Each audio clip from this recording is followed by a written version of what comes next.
So I've been holding this to my chest for a while, and I'm not gonna lie, I've been wanting to make this video for a long time because my absolute favorite, quote unquote alternate version of the Batman has to be Owlman.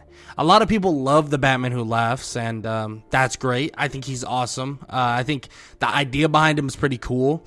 Obviously, there are a ton more Batmans that I could sit here and talk about. Different versions of him that are previous sidekicks, or even his father, or like this one, his brother. Yeah, his brother. But today we'll be talking about even more than just Owlman himself, because I want to talk about why Owlman is so much more than just an alternate version of Batman. Yes, I know some of you will sit here and be like, well, that's literally what he is. He's inspired by Batman. But a lot of people talk about Owlman in the way of he's the reflection of Batman, that he is the polar opposite of what Batman is and what he stands for. And yes, that is in a technical sense true, but it's just so much more than just being the opposite of Batman. There are so many layers to what Owlman is, and I just want to talk about more or less the comics, or like the mini comic version of Owlman, dealing with the crime syndicate, and also mostly the movie, that being Crisis on Two Earths. Now, I won't talk about the other Owlman. I know there's not many good versions of him, but this version I will be talking about is absolutely freaking amazing. I want to start right off the bat with Owlman's origin story. Yes, his parents are murdered, and murdered very similar to the way Bruce's parents are, but as we all know, he also has a brother that in Bruce Wayne who dies in the process as well, but they're actually murdered by corrupt police officers. Now, this adds so many different layers to what happens to Owlman. Owlman, maybe you could argue that he actually is in a different and more strong, or more heavily based spot than even Batman himself or Bruce himself, because Bruce, when he watched his mother and father pass on or were being killed by a mugger, that mugger had a reason to do so, and that reason was out of desperation. So at least you give him some sort of minor benefit of the doubt that he could possibly be a good person. But when a corrupt police officer ends the lives of your parents and also your brother, we're talking about something totally different running through the mind of Owlman, or this version of, well, what's supposed to be Batman. Owlman, or Thomas Wayne Jr., actually goes through this even heavier than the original Bruce Wayne, because it's a corrupt police officer. The fact that it's someone who's supposed to uphold justice and someone who's supposed to uphold protection of everybody is actually inflicting such major trauma on Thomas Wayne Jr., it leads him to being even more immersed in the idea of saving his city to a large extent, or exterminating all of the crime by putting it all in jail. Now, very similar to Bruce Wayne, he heavily goes around the world training with mental fortitude and martial arts and stuff like that, but obviously he doesn't have an interaction with bats. He actually has an interaction with an owl that scratches him across the face, eventually becoming, well, Owlman. Now, he would eventually find the person who did this, or the corrupt cop, who would be Harvey Bullock, and he's actually going to turn him in. Like, he's straight up going to force him into prison and make sure that he does the time that he deserves to do. And this would be justice, quote unquote, for his parents. But everything is going to turn for the absolute worst in a matter of a split second. And that would be that his parents, yes, Thomas Wayne Jr.'s parents, obviously the parents we already know of Bruce Wayne, is just as corrupt, if not more corrupt, than the police officer that killed them. Yes, more corrupt than the police officer that killed them. So that means, yes, the police officer is supposed to uphold justice and so on, and he was corrupt. Do not get that twisted. He is corrupt. But that was the whole reason why Thomas Wayne Jr. wanted to actually come back and help his city and become Owlman, but all the motivation that he had with his parents' death and watching a corrupt police officer take the lives of his parents, well, all of that motivation means jack squat now. It does not matter because, well, the reason why they died is because they weren't good people in the first place. Owlman, or Thomas, saw things like, oh, well, my parents were good, so, well, why would this corrupt police officer kill them? I mean, I have to uphold justice the way the police officers can't uphold justice. And in a one-tracked mind, that would have been even more motivation than the original Batman ever would have had. But now that he sees that his own parents were corrupt and flat-out bad people, what is he going to do? What kind of person is he going to be? And what kind of vigilante, or, well, yeah, vigilante, is he going to become? Owlman is completely shattered in his motivations and completely shattered in the idea that he's been upholding for himself. It's all gone, just in a snap of his finger. Or in his fingers. Now, I do want to bring up this because I'm sure some of you really into comic nerds, and shout out to you. I think nerds are awesome. The New 52, I believe, has him, well, kill his parents because they're using their money wrong, which is totally weird. I'm not talking about that version of him. I think that's a super odd concept, a horrible written script for that, but yeah, it's just weird. So we're not talking about that.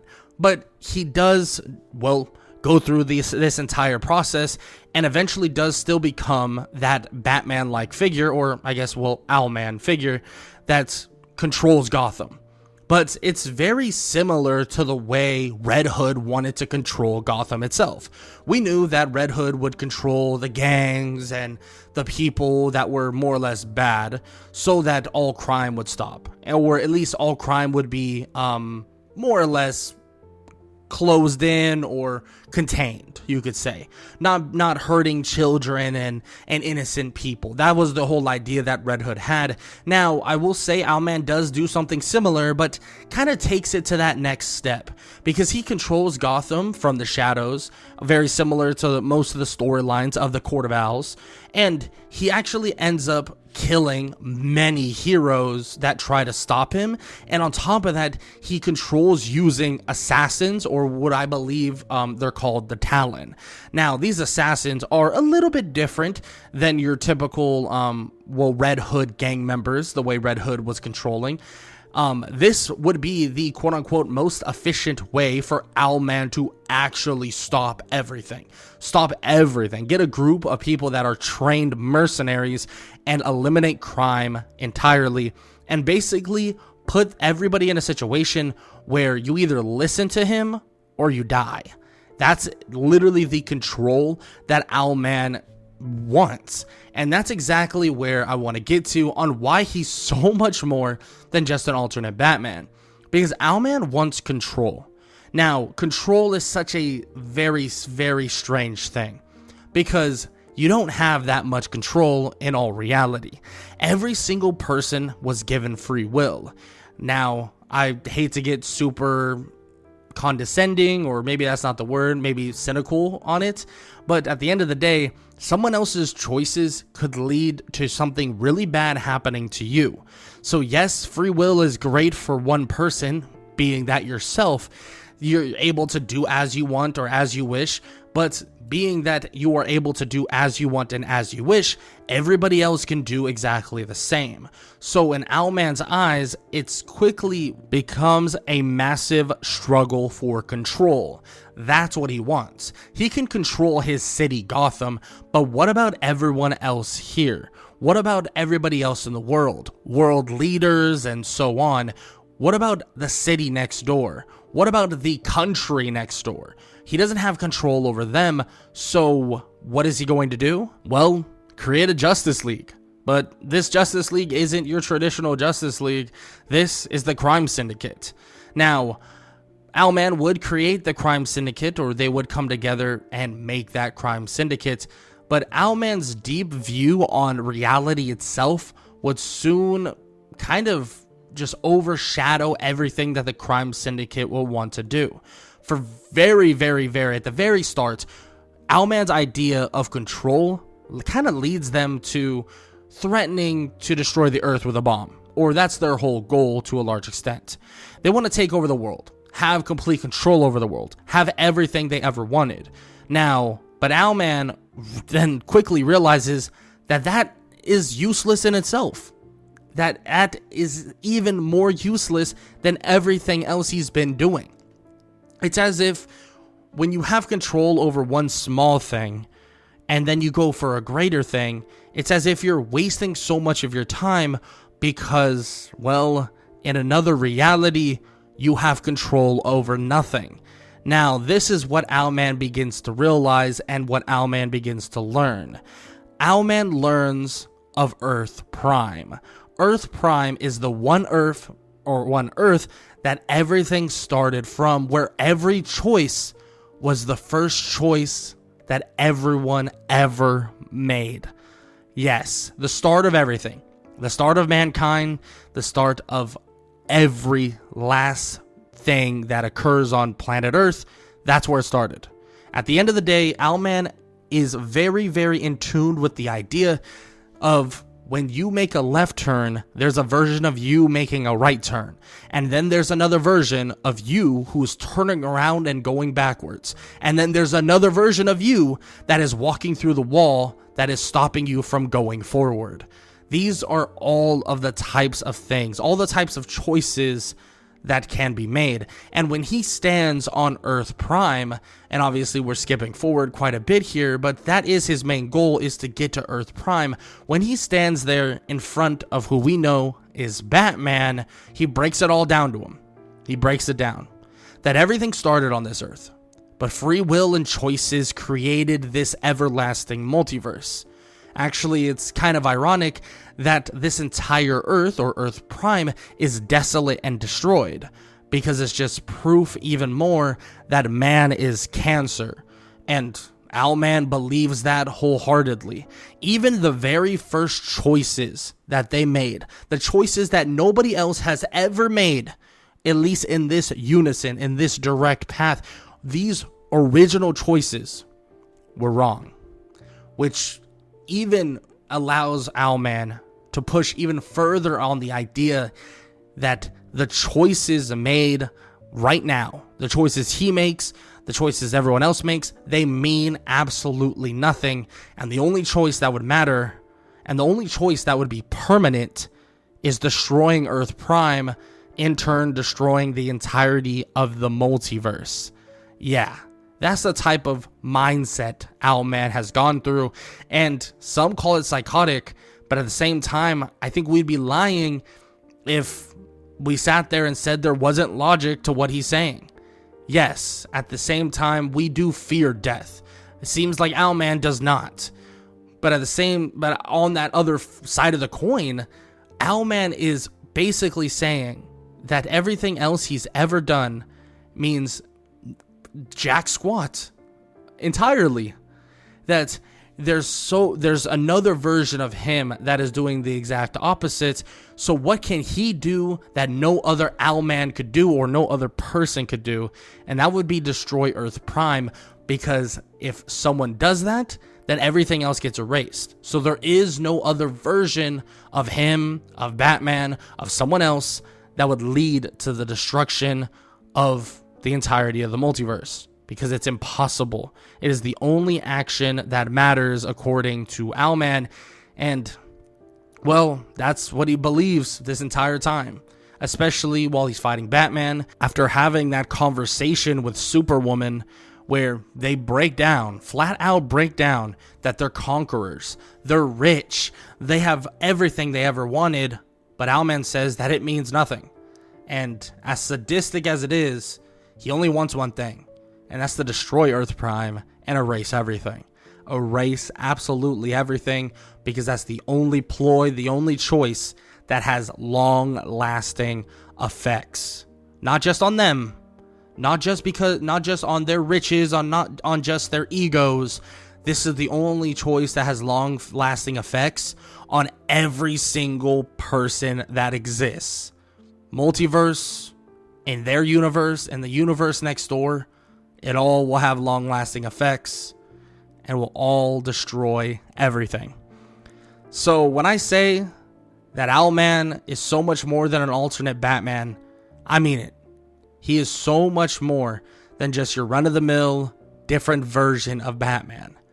This is a version, quote-unquote, of Batman that has gone so far to that left side, or so far to the opposite of Batman, that it feels like he's a totally different character. He's no longer your alternate Batman. He is Owlman, and he stands alone. Now, with that said, he may stand alone, and he may be different, and he may be so much more than an alternate Batman, but Batman still wins. Batman still beats him, and he tells him something. And a very interesting thing that I definitely want to talk about, but he tells Owlman that there is a difference between you and me. We both looked into the abyss, but when it looked back at us, you blinked. Yes, that is a cold ass line. And excuse my language, but it is a cold line. And damn straight, it might be as cold as Antarctica. But the story, or the abyss that molded Owlman into what he became, was very different from what it was for Bruce Wayne. Bruce Wayne watched a mugger who was poor, who needed money, who was desperate, and felt that he needed to mug his parents to survive. He watched that mugger kill his parents, giving him a sense of, well, justice, giving him a sense that maybe, just maybe, these people that are doing bad things, or these people that are bad people, still can become better people.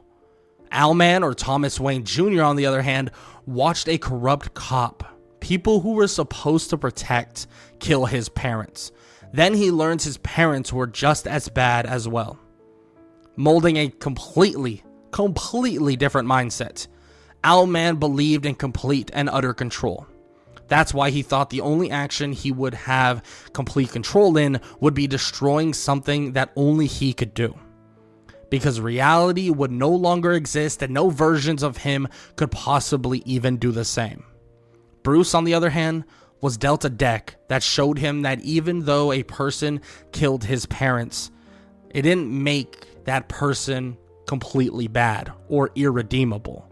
It also showed that the person was desperate and had life stakes riding on stealing from his parents.